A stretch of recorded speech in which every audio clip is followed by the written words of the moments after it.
Hello everyone and welcome to this video. My name is Cecilia and in today's class we will refresh past simple. We use past simple for actions that happened in the past and have no connection to the present. The formula we will use will depend on the main verb of the sentence.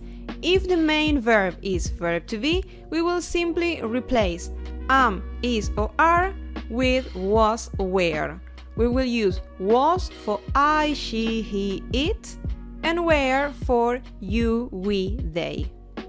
But if the main verb is not verb to be, then things get a little bit more complicated. But don't worry, just a tiny bit. First of all, we will say that there are regular and irregular verbs in English.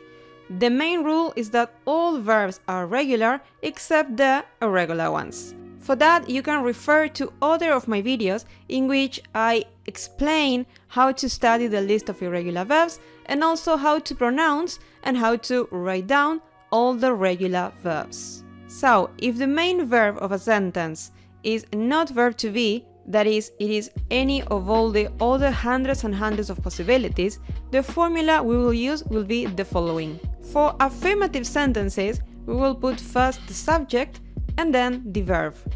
If the verb is irregular, we will add ed at the end. Please do watch my other video to find out how to pronounce all the verbs finished in ed. But if the verb is irregular, we will simply put the second column that appears on the list of irregular verbs. Let's remember that the list of irregular verbs has 3 columns. On the first column we have the infinitive, on the second column we have the past simple, and on the third column we have the past participle. Here for the past simple we will use the second column. Then if we want to make a negative or an interrogative sentence, we will follow the same structure that we have used for present simple, but instead of do or does, we will use did.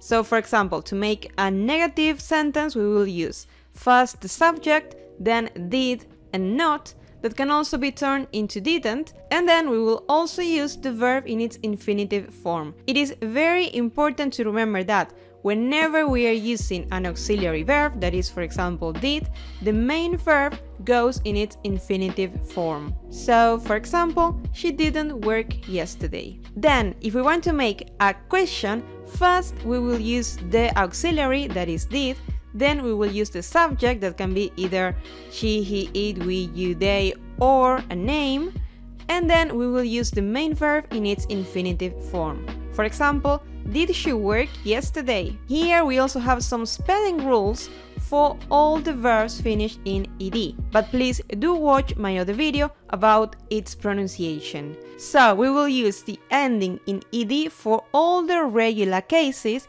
except when a verb finished in, for example, letter E. In that case, we will just add letter D.